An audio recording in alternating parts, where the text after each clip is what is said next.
into my little corner of the internet, because you know I'm going to be talking about perhaps one of the greatest Christmas specials ever created. Was that the right thing to say? Yes. Okay, good. So today, as I mentioned yesterday, I will be talking about a Pinky and the Brain Christmas special. This special, of course, comes from the series of the same name, which of course was a spin-off of the ever-popular Warner Brothers animated show, Animaniacs. A Pinky and the Brain Christmas special was released on December 13th, 1995, originally airing as a primetime special. The episode instantly became a favourite with everybody and even won a Primetime Emmy Award in September 1996 for Outstanding Animated Programme for programming less than an hour long. Of course, like any classic Pinky and the Brain episode, this one looks at the mice trying to claim world domination, but this time at Christmas. So how did they do it? Well, let's cozy down and watch a Pinky and the Brain Christmas special. NARF! We start out with any normal episode of the show at the Acme Labs, where we see and hear Pinky singing the joys of Christmas whilst he writes his letter to Santa. All the while, Brain is busy testing out his latest invention for world domination on Pinky. It's a doll called the Noodle Noggin, which when set in front of any person or creature will hypnotise them into doing the doll's bidding. The doll which of course Brain is controlling. Brain, do you really want to try to take over the world at Christmas time? I mean, remember when you tried to play Santa? Ho, ho, ho. Who's next to talk to Santa? I am!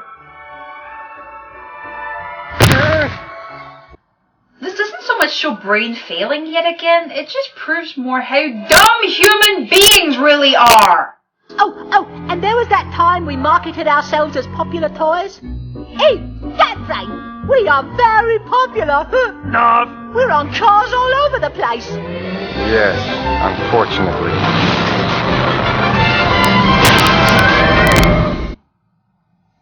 Okay, they share some of the blame.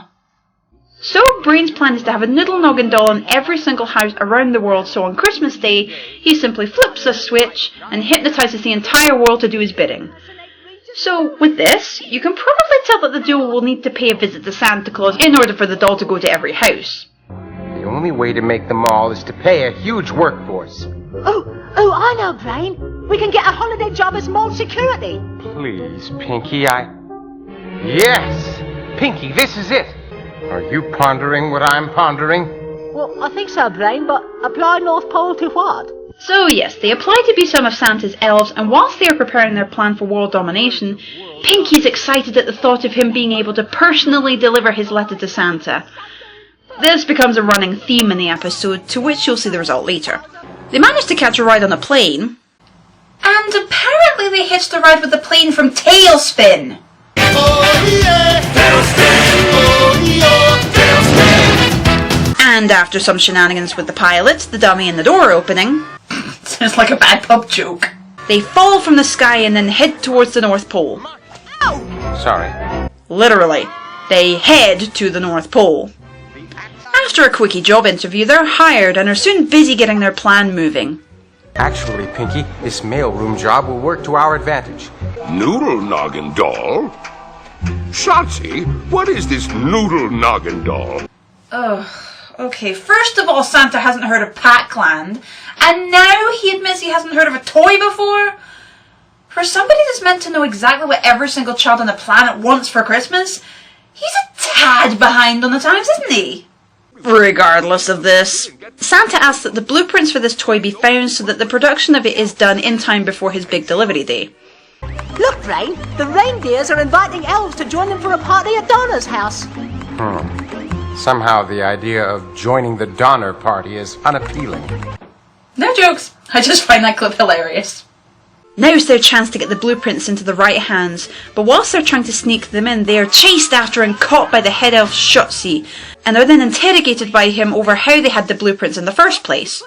A little industrial espionage, eh? Who you working for? The Easter Bunny? The Tooth Fairy? Herschel the Hanukkah Goblin? Oh no! Brain drew those plans himself, while he... Well, gosh darn it, you caught me. Shucks, now you'll just have to make those dolls. So after giving themselves up, Shotzi makes sure that the noodle noggas are put into production fast, and then realising the mice have escaped, runs after them and factory shenanigans ensue! Shotzi, Santa's about to leave and he can't remember that thing he says.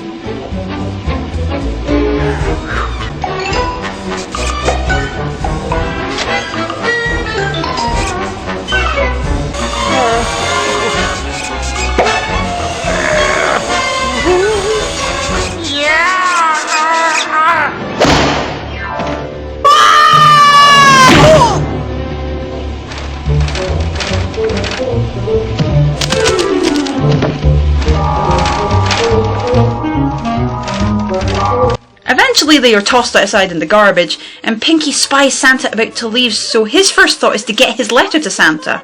Forget that stupid letter! But Brain, where's your Christmas spirit? Stashed away with my Bigfoot photos. But Brain tells him they need to get back home in order for their plan to go ahead. So...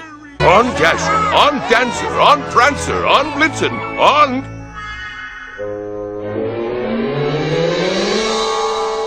Just act natural, Pinky.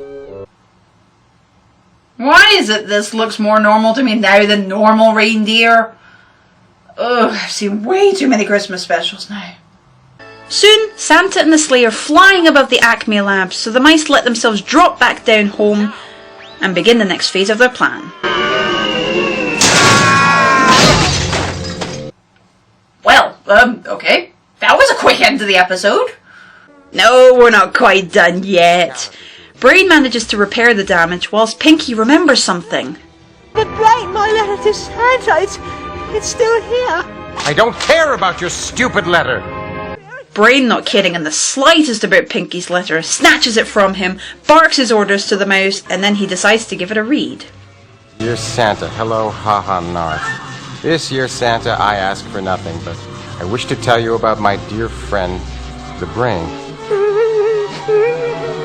He is honest and very hard-working, and only wants what's best for the world, but he gets no reward.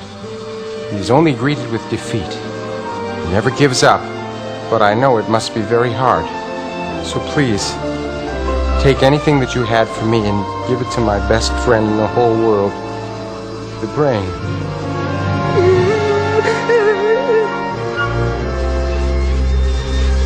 Love, Pinky. P.S. By any chance do you have in that big old bag of yours the world?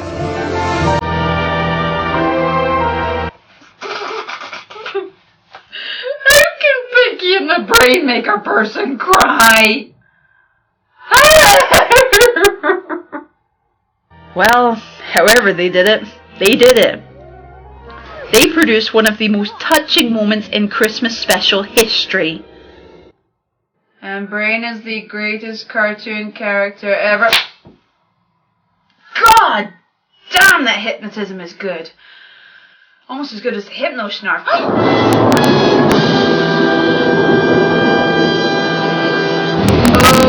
shitty. So, anyway, Brain starts to speak to the people of the world who are all now under his power. And... Ladies and gentlemen of the world, you will do as I say. For I command you to...